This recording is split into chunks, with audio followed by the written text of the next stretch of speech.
can you do a video on why some do 48 hours lights off? First off, I can tell you two things. First, most likely where this actually came from and where it stems from. And second, why I think this is just an additional distraction or bottleneck for any grower that wants to get into production. And in my viewpoint, even for the smaller growers, I think this is slightly a waste of time because you can actually do other things after harvest, which I've talked about in other videos, that will do very similar things and I think are much more effective in increasing the essential oils on the plant. Okay, so most likely where this probably came from is some guy probably pulled out a smartphone or an LED light or something and was looking at its plants at night or under the dark and it looked super crystally. And most likely some guy was like, you know what, I think the plants actually look better at night than they do during the day. They smell better, and most likely it probably came from some type of bro science on, hey, I think we should do 48 hours of darkness prior to harvest. And also 13 years ago, guys, this wasn't really a thing. This was actually just getting started and was starting to kind of be a thing in like 2011, 2012. And I remember going into the grow rooms and one of my ex-partners was like, oh yeah, I do 48 hours of darkness. And this is actually where I started to hear this from. He heard it from someone that said they were doing it up north through forced blacking out, and lo and behold, it caught on and started going like wildfire. And it's been a discussion for over a decade and probably much more prior to that. Like I said, I've been in this industry for 13 years, so my relative awareness starts 13 years ago.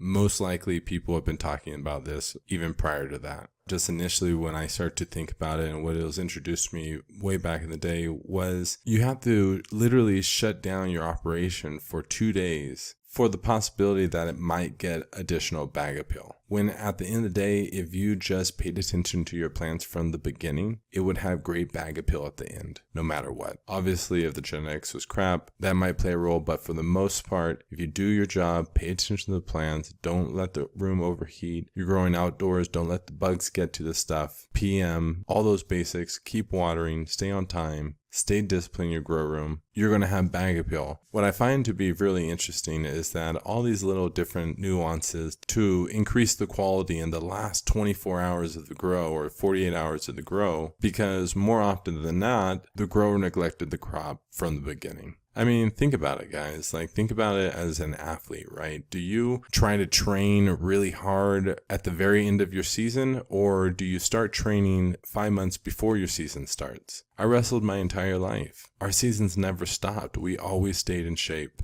And if we got out of shape or we got hurt for 2 months, that could set us back 6 months. In addition to this, more often than not, the plants would rehydrate at night versus during the day, once again, because these grow rooms were probably overheating. And so these growers would realize that the plants were probably a little bit more crispier, more dried out during the day when the lights were on. So obviously when the lights would turn off, more humidity would increase in the room because we're going from a high pressure system to a low pressure system, and more humidity is condensing. Which then again, the plants actually grow at night because more often than not, the plants are going through the photosynthesis period during the day, collecting the energy, but they're processing the nutrients and growing at night. And let me be clear, they don't just grow at night. They do grow during the day as well, but they just grow at a much slower rate because the ideal growing conditions are at nighttime, not during the day, more often than not for plants. In addition to this, I actually like to harvest at night, and it's not when the lights just turn off. I actually like to harvest right before the lights turn on. So they had one more full night growing cycle. Then when I harvest, I actually harvest at nighttime. I will keep my plants in darkness and I will keep my curing room as stable as possible. I don't like to have a dry curing room because I've talked about this in other videos. If there's water in that plant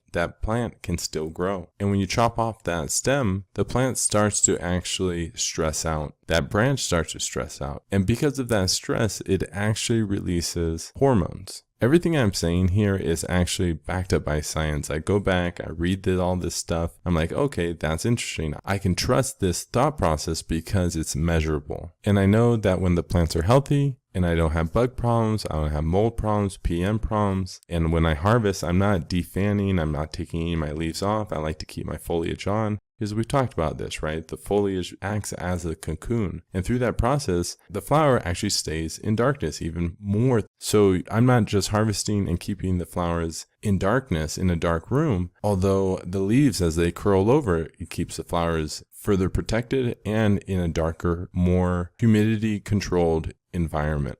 You also got to think about it. We are dealing with essential oils, and all of these essential oils have different boiling points, and some of them are capable of volatilizing off. So when do you think these lighter essential oils volatilize off more? During the day when it's hotter, or at night when it's cooler? I think that was just an additional awareness hypersensitive growers that were thoughtful realized. They realized that because we're dealing with volatile compounds, it just made more sense to deal with them in an environment that keeps them more stable and on the plant. I don't know how true this part is, and I got to do more research around this, but many growers have said that a complete curing cycle can last up to 1 complete year. So if that's true, then that means that plant can actually keep, in some level, probably produce higher levels of terpenes for up to a whole year after harvest. Obviously, that's a hypothesis that I have to prove, although as you can see, every single thing I'm doing here, I am not creating a bottleneck in my growing environment because those lights are making me money. They are very expensive. Your AC, your lights, your fans, everything in your grow room is expensive. And for anyone that's in production, for you to shut down your entire grow room for 48 hours, I think personally is incredibly irresponsible because that harvest isn't just a personal grow. You have to turn that crop because you have to pay employees because they have families. That's why in our mushroom farm, we actually never had one big harvest. We were always harvesting every single week. Production was always coming off because we knew cash flow was the blood of the business. And so all these little things, if we couldn't create a systematic approach that was efficient without bottlenecks throughout the grow, we just threw it right out. Obviously, because we weren't a small grow, we didn't have the luxury to play around with a lot of things. And fortunately, I think if we did, we would have never rose to the success that we were able to reach. I do not do the 48-hour darkness. I do harvest at night because of productivity. It's cooler. The plants are healthier. It's easier on the employees to harvest at night under a green light than it is under the light or under the sun. I cure in a dark room with a completely controlled humidity and temperature because I want that cure to last as long as possible. From there, I move my product into Mylar bags, which once again don't allow any light to come in and start the degradation process on the flower. From there, I will normally recommend and encourage most growers to actually sell bulk on the stem flower and to not actually trim it down. Don't even get involved with trimming. Push that out to the collectives.